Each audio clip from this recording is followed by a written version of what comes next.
Hello and welcome along to another episode of this FM19 story, part of the furniture with me, Daniel. It's season 8, episode 5, and today we've got another big game against third place Brighton in the Championship before we meet what will hopefully be another superb youth intake from Torquay United.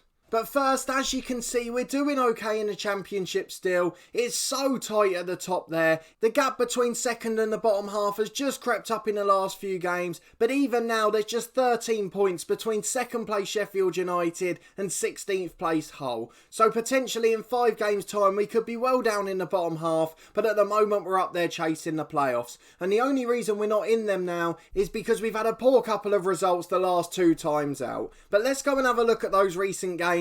We've got a little bit of transfer news to talk about as well, mainly on the outside, but you may recognise a couple of new names as we go through these ones. So you're with me for that disappointing defeat away at Leeds. They're clawing their way back up now, just a couple of points from safety. We did follow it up with back-to-back wins though, 1-0 at home to Norwich first, Reece Williams with a late header securing the 3 points there, and then away to West Ham 3-1, a late consolation from them, but Broder and Duncan had already done the damage. We started a poor February with a defeat against Birmingham. McGuinness scored for them in that one, and to be honest, we were absolutely outplayed and completely deserved to lose it. You can see that Alex Bass was still our best player by a long way there, which shows just how bad we were. We then won 2-1 at home to Crystal Palace. Owen Jack scored the goal for them, a late consolation which produced a grandstand finish, but Broder and Reece Williams had already got our goals, and it was enough to secure the 3 points. We then drew 2-2 away at Bradford City. We took the lead twice and gave it away very quickly on both occasions.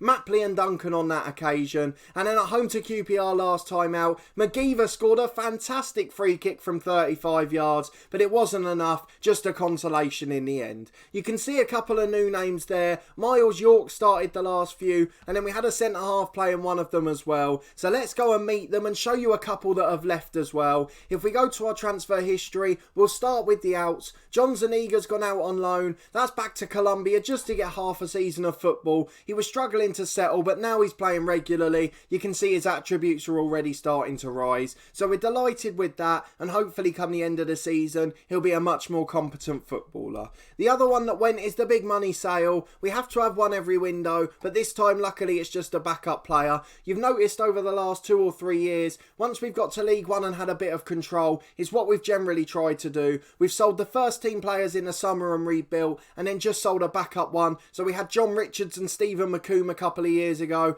and now we've got the same with Marco. Obviously last year our hands were tied with Owen Jack, but that did pay for a new stadium which we'll move into in just over a year. So Marco's gone to Sporting Kansas City. Nearly every MLS club wanted him at some point. He's just gone this last week as the MLS window opened. £2.5 million, and he's a player who's not got the best attributes. He did a decent job for us, but I couldn't see him becoming anything special. We also lost him a lot to international duty. I know the windows are covered in the Championship now, but he often came back too tired to play the first game after. So not ideal for a first backup, although I probably wouldn't have sold him if I knew Johnny Byrne was going to get a big injury afterwards. So that's another disappointment for us, but we did bring in one replacement for them, which you'll see in a moment, and we'll go and have a look at him. A fairly familiar name for any of you who follow the FA Cup in recent years. He was part of a major story for a non-league club just a couple of years back. But that's Marco. He's taking 11.5 grand a week over in the MLS, so we can't begrudge him the move. He was never going to earn that here. The 2 we've brought in then, one man just to bolster up the midfield in place of Zuniga. That's Miles York from our parent club Liverpool. A solid 3-star player with 4.5 potential. Welsh under-21 international at 19, and he's scoring at almost 1 in 2 from midfield there. Hasn't produced a goal for us yet, but he looks a fantastic young player. So it's taken him a while to settle in with us at the moment, but I'm sure he'll come good before the end of the season. The other one is an experienced centre-half, Sean Raggett from Nottingham Forest. He was quite famous for Lincoln back in the 16-17 season. They won the National League and they also got to the FA Cup quarter-final, beating some Premier League sides along the way, and I'm pretty sure he scored the header that won the game against Burnley away from home at Turf Moor. I may be wrong with that one, but you can see he's a solid 3-star centre-half and he's going to be our first choice backup should we get any injuries in place of Marco. Really good mentally, solid technically, he's just a little bit off the pace physically now, but will do for 1 or 2 games. A good lad to have in the club as well, and we put him in our mentoring group with Johnny Byrne to help out some of the younger lads. So that's him. They're 2 signings for January. We never make any big ones at this point of the year. It's just getting people in that will hopefully be able to help us tick over till the summer. The offer for the Bristol City striker got rejected. We mentioned him in the last episode. We'd offered up to 1.6 million, which would have been our record signing, but unfortunately that wasn't to be. If Bristol City don't come up this year, we may go back in the summer, depending on whether our scouts find someone better. But let's get into this game then. We want to see how we get on against one of the sides right at the top of this big promotion and playoff chasing pack. Brighton Hove Albion, obviously a Premier League side at the start of the game, a sort of club at the level we want to get to, getting a new stadium, better training facilities, and the opportunity to develop a youth academy off the pitch. They're managed by someone called Chris Davis, who I'll confess I've never heard of, a 40-year-old. Who was he playing for at the time? He obviously retired very young, because since 2009, at which point he would have been about 23 if my maths is right, he's been coaching at various clubs. So he's been a scout at Swansea and Liverpool, a coach at Reading, assistant manager at Celtic, that was when the game started, and he's been at a few other clubs since. So it looks like he's someone Brendan Rodgers gets along with, as a lot of those clubs match his managerial path in this game.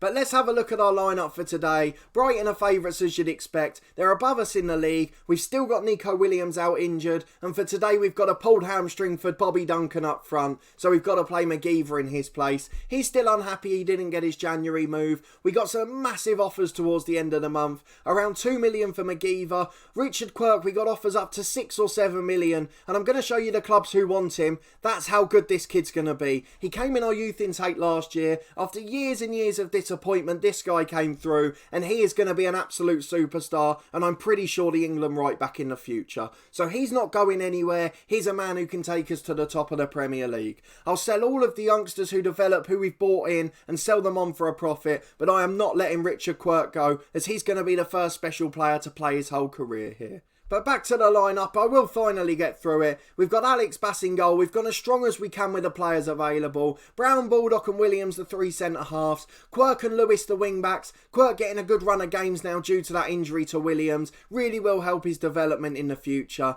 We've got Mapley and York in central midfield. And then David Crawford behind Broder and McGeever up front, both of whom were wanted in the January window. We've still got a few of the experienced players on the bench, although the likes of John Gerrard is there as well, just in case we need an extra body up front. He's actually the only other fit striker at the moment. Cliff Wheeler picked up a little knock in an under-18 game last week. So let's get into this one and see if we can get a surprise result at Brighton. Okay, it's a flat 4-5-1 for Brighton, something we haven't seen too much at this level, I must confess. We're going with our usual formation, and hopefully we'll be able to do something special. We're just falling away from those playoff places due to a couple of injuries. We mentioned it before in a couple of previous episodes. If we did get 2 or 3 key players out, with the likes of Williams and Duncan being the case now, as well as selling Marco of course, and an injury to Johnny Byrne, it does mean we're a little bit light on the ground, and although we've brought in a couple of players on loan, it takes them a while to adapt to a tactic, which is a little bit unusual in the English football at the moment. Mapley with a long ball over the top early on though. Petrovic heads away and Broder can't get there. He's continued to do well for us. Broder on 21 goals now. I think Duncan's on 19, but some of the names in this Brighton team are top notch. They've still got Knockhart, they've still got Bissouma in the middle, and Asor Vajalko, the right back, who's currently a Croatian international, so they've got some quality players. Celtic's Callum McGregor in the holding role. Didn't do so well for Scotland last week in the Euro qualifiers, if you saw their humiliation at Kazakhstan, so hopefully he'll have a similar off night tonight. The ball's out from Lewis. He goes to Crawford. Lewis with the ball in again. He's got a chance to swing it in. Goes for a shot. It's a little bit greedy and he's behind for a corner kick. Let's see if Lewis can deliver it. Can he produce anything special and find someone's head? Basuma heads it away again. Doesn't even beat the first man. It's Brighton with the ball on the right-hand side. Ramadan Sobhi finds Petrovic. He beats 2 men. Oh, that's a great finish. We can't argue with that. That's a very good goal. And we're never going to cope with things like that. I'm sure he's probably earning more than most of our team put together. I just want to see if I can go and find him. Petrovic is the left back for them. He's on 29,000 a week. I reckon our starting lineup doesn't add up to much more than that. The other news is we've now only got the second lowest wage bill in the league. Northampton have dropped below us, but they're struggling near the bottom. them, which shows just how well we've done. After this attack, we'll have a look at where they are to confirm, as Knockout forces a save from Bass, a really good bit of goalkeeping that. Northampton are 21st, the side that Leeds and Ipswich are chasing, so we're not surprised that they're down there, given the fact they're not spending money. The likes of Leeds and Huddersfield should be ashamed though. They've got big squads on big budgets, and they've played well when they've come up against us. They're just struggling in those smaller games, or perhaps even the bigger ones, as to them we probably are a smaller game. It's McGregor in the middle. He finds Herrera. Basuma 25 yards out. Brighton are on top. Great effort by Basuma, just wide of the post. And with half an hour gone, we're pretty lucky it's just one. Is a corner for Brighton, last chance of the half. Knockout goes back to Bazuma. We finally got a warning to close him down, but he still gets the shot away, which is blocked. Here he is again to the right hand side. Walker and James, who's fouled, and they're going to get another chance before the half-time whistle to whip a free kick into the box. Thankfully we don't see it, so hopefully that means it came to nothing, and at the break it's just going to be 1-0, but we've got an awful lot of work to do. Let's go and talk to the lads, tell them that we sympathise with their performance. We'll stick with what our assistant manager said. We're going to encourage them to do a bit more, and hopefully in the second half they'll be able to produce a moment of magic on the break. We really struggle when we haven't got both of our strikers up front. McGeever's a good young player. We've talked about our hopes for him. He's fouled there, a silly foul though, on Vrzelko, the experienced international, and unfortunately it doesn't look like he's quite got that same quality at the moment. Basuma again from the edge. He's put one in at last. It was his third or fourth attempt without being closed down, and he's done the cartwheel to celebrate as well. As a Luton fan, seeing Kazenga Lualua do it's far more exciting, but we have to praise the celebration and the finish that came before it. Callum McGregor's got the ball on halfway. He finds Basuma. Absolutely run this game from start to finish so far. Vrzelko on the right, into Knockout, beats a man, Bass makes the save, and we put it behind for a corner. We're going to demand more from the lads, and I'm starting to think I might have to drop our mentality towards the end of the year, as when we're missing 2 or 3 players, the lads we've got on the pitch just aren't good enough as an 11. Crawford's coming on the counter-attack. McGeever holds it up well. He finds Baldock. Mapley's going to get it out to fullback, is he? Richard Quirk up to Broja, but the highlight ends and we still don't see any attacking action. An hour gone, it's 2-0, and we'll make a couple of subs in 5 minutes, just to give some youngsters a run out. It's a throw on the right for Brighton, 65 minutes in now. We'll see out this attack and then make the changes. Petrovic in on the left again, cuts it back inside to Sobby, couple of deflections and it's finally hacked clear, but it's straight to Herrera on the halfway line. Brighton building again, they look ever so comfortable. Basuma's charging in again, fantastic tackle this time, but it's only fallen to James on the right hand byline, beats 2 men easily, Baldock clears, only as far as Styles and that one's blocked. Robson Brown this time getting in the way, long ball into the box which Reece Williams heads away. It is relentless pressure and we finally see an end to the action. Let's make a couple of changes then. McGeever's not had the best game. We're going to bring on the youngster John Gerrard for him. Give him 20 minutes as a pressing forward up front. It's his preferred role and we're happy to give him a chance there. Miles York's only a lone player, so we'd quite like to get Rowan McDonald on. Give him 20 minutes of action as well. Has really improved this year and hopefully he'll be a star for us moving forward. We normally rest David Crawford as well. He's not had the best game and he really struggles physically, so Ricky Ash will get some football, the man who will likely take over when Crawford leaves in the summer. 20 minutes to go though, let's hope we can keep it down to 2. It's a free kick on the right for Brighton, Pope into the box, Petrovic loses out but it's almost an own goal. We finally get a couple of blocks on, but it's behind for a corner as we go into the last 10 minutes just trying to hold out and keep this scoreline respectable. Pope back to Bissouma again, but his pass back, probably the first poor thing he's done all game. He overhit it straight out for a goal kick. He's been an absolute superstar and how I'd love to have players of that calibre on our team. As I say that though, Robson Brown just headed a free kick, he glanced it on and it hit the far post, but unfortunately we weren't able to react first. It's now Brighton coming forward on the right. Basuma and James linking up again. Basuma's got a man inside in Herrera. He's going to shoot, deflects off a man, but luckily Alex Bass holds it. He does very well there, although I'd argue if it wasn't going straight at him, he probably wouldn't have got to the deflection. Styles gets the ball out to Pope. It's all Brighton again. Bass makes a good save down to his left, and thankfully we're into stoppage time. We'll go attacking just for the couple of minutes, just to see if we can nick a goal from somewhere, I'd love to get the youngster Gerrard a goal on the break. Just 2 minutes of stoppage time left. It's a penalty though. Basuma's been fouled in the box.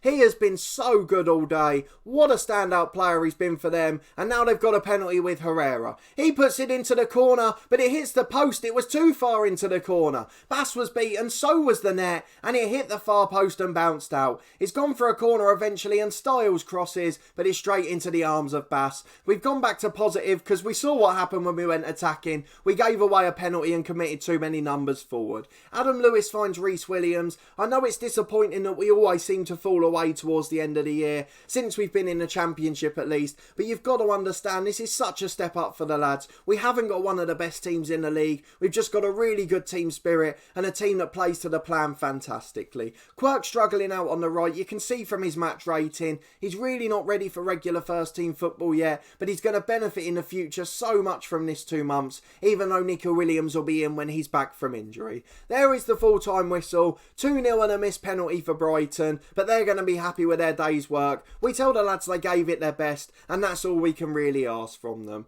The next game's at home to Brentford, who are 4th in the league, so that's not going to get any easier, but hopefully we'll have another smashing youth intake in before then. Let's quickly look at what was said about the game. Brighton then, I assume, have moved up to 2nd based on that media report. They're in 2nd place with 60 points. We're now in 12th place. We've dropped 4 places based on that result, but we're only 6 points off 2nd place. It's so tight this league, and now the gap has gone back down to 10 points. 2nd place all the way down to 16th. It's absolutely remarkable, and certainly living up to its billing as the most competitive league in the world. A fantastic league to be involved in, and again, just to be completely safe with 10 games to go is an achievement in itself. So Brighton up into 2nd, they'll be delighted. Gerrard's now gone 19 matches without a goal, but to be fair to him, most of them are 10 or 15 minutes off the bench. He is developing well off the pitch, and he's scoring goals galore for the under-18s. Him and Cliff Wheeler are forming a deadly partnership in that league, and we couldn't be more happy with how all our youngsters are developing. Okay, we're back on the 6th of March. It should be youth intake day. You can see I haven't even gone on to the messages yet. I've just waited so we can find out together. Let's go and have a look and see if we've got anyone special. So the first 3 messages aren't of importance to us.